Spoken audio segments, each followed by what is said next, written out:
Le billet que je tiens dans les mains va vous démontrer dans un instant ce qui sépare les gagnants des perdants. Si ce billet de 50 $ était disponible, et il l'est, qui le voudrait?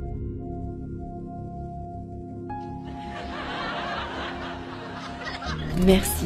Attendez, revenez un instant. Comment vous appelez-vous? Cathy.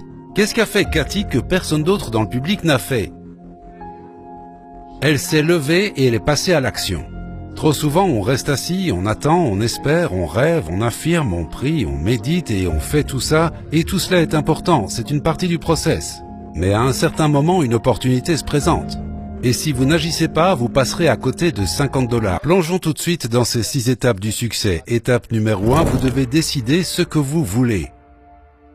Et j'aimerais que vous ayez une grande vision. Je veux que vous alliez chercher tout ce que vous voulez dans la vie.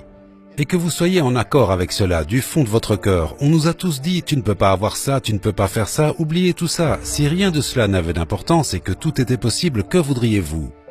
Alors je dis souvent, demandez quoi, pas comment. Car beaucoup d'entre vous ne savent pas comment vous allez y arriver. Quand vous ne voyez pas comment vous pouvez y parvenir, vous avez peur de vous engager. Eh bien, je ne vois pas comment avoir une relation parfaite avec mon mari, donc je ne veux pas m'engager là-dedans parce que je ne veux pas échouer. Je ne vois pas comment je pourrais entrer en école de médecine avec le revenu que nous avons, donc je ne veux pas m'engager là-dedans.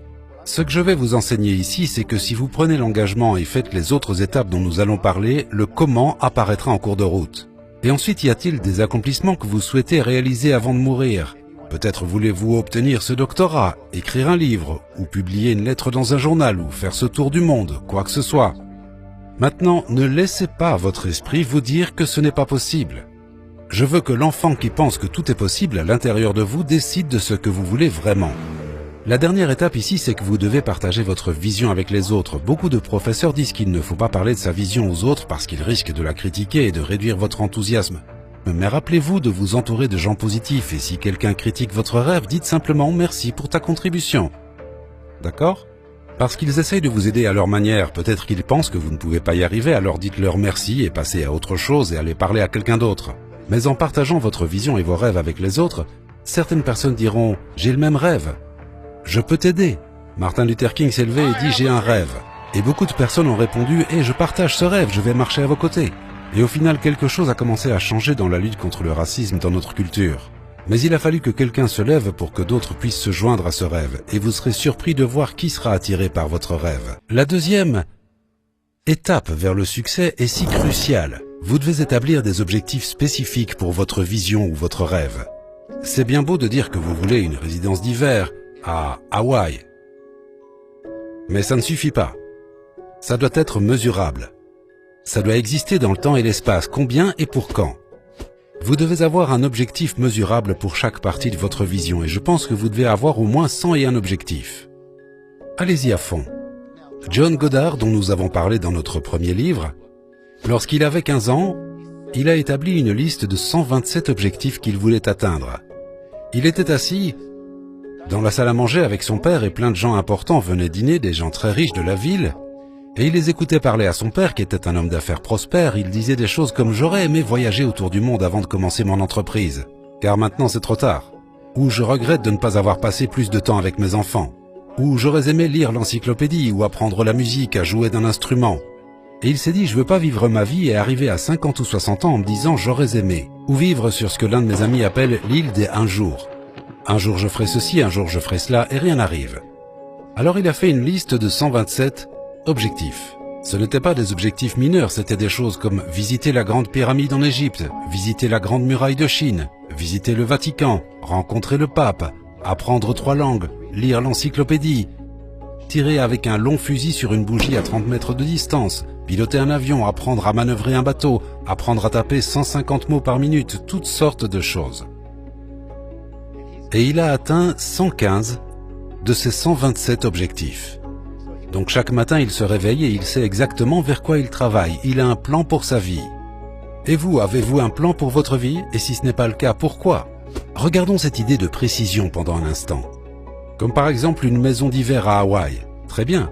Mais si je dis je posséderai un appartement de 2 chambres en bord de mer sur la côte ouest de Maui, Hawaï, d'ici le 1er juin 2027. Ça semble plus clair? Oui. Et tant que vous n'aurez pas atteint ce niveau de précision, la partie créative de votre cerveau ne s'activera pas pour vous aider à y arriver. Et c'est pourquoi beaucoup de gens n'atteignent jamais leurs rêves, ils ne les rendent pas assez précis. Il faut entrer dans les détails, à la virgule près. Je veux m'amuser davantage. Que signifie cela? Mais si je dis « je vais écouter des comédies 2 fois par semaine pendant 1 heure », vous allez probablement plus vous amuser, alors rendez-le spécifique, rendez-le concret. Certaines personnes disent « je veux que notre entreprise grandisse, mais de combien et pour quand? Je veux que les résultats de lecture augmentent dans une école, de combien et pour quand ?» Tant que vous ne faites pas ça, vous ne pourrez pas progresser. Beaucoup de rêves ne se réalisent jamais parce qu'on n'a pas de chiffre clair, pas de combien et de pour quand. Une autre chose à faire est de décomposer vos objectifs. Disons que je veux aller à l'université et obtenir un doctorat. Mon Dieu, je ne suis encore qu'un lycéen. Au tout début, ça peut être un peu écrasant, mais si on le décompose en petites étapes. Et la prochaine étape serait de terminer le cours de mathématiques, obtenir un A dans cette matière, demander une brochure dans une université, obtenir un catalogue. Choisir plusieurs universités auxquelles je veux postuler. Vous continuez de diviser en petites étapes. Ensuite, vous trouvez comment accomplir chaque étape et vous mettez une date pour chaque étape. Puis vous commencez à exécuter le plan. Quelqu'un a dit si tu échoues à planifier, tu planifies d'échouer. Ça fait sens? Ouais, absolument. Je lisais le livre Guinness des records parce qu'on pensait à y figurer et il y avait ce type qui s'était fixé pour objectif de manger un vélo entier. Les pneus et tout. Alors, comment fait-on ça? Eh bien, ça lui a pris 17 jours. Mais ce qu'il a fait, c'est qu'il a découpé le vélo en morceaux, puis il les a fondus en petits morceaux avalables et il les a mangés.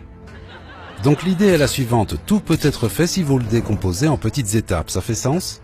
Alors ne laissez pas la grandeur d'un objectif vous écraser. Et finalement, quel est le but de tout ça? Le but de tout cela n'est pas d'obtenir le $1 million, la Rolls-Royce, le livre best-seller, tout ça c'est bien. Mais ce n'est pas le résultat qui compte, c'est la personne que vous devenez en atteignant ce résultat. Jim Rohn disait « Fixez-vous un objectif si grand que dans le processus de l'atteindre, vous devenez quelqu'un qui vaut la peine d'exister. Le résultat n'est pas le réel objectif. Si vous vous fixez un grand objectif, 3 choses vont apparaître dans votre vie. La première, c'est le doute, toutes les pensées pourquoi c'est impossible, toutes les peurs que vous avez à l'idée de vous lancer et de faire cette chose. Et enfin, il y a des obstacles réels dans le monde. Il y a des lois et des choses qui peut-être rendent cela illégal ou bien ce n'est pas encore autorisé ou ce genre de choses. Vous devrez apprendre à surmonter ces obstacles. Apprendre à calmer les inquiétudes dans votre tête et à surmonter vos peurs. Mais avez-vous déjà fait quelque chose qui était vraiment effrayant? Et la deuxième fois, ça ne l'était plus autant et en un peu de temps, ça devient facile. Et à la fin, vous obtenez quelque chose dans votre vie qu'on appelle la maîtrise.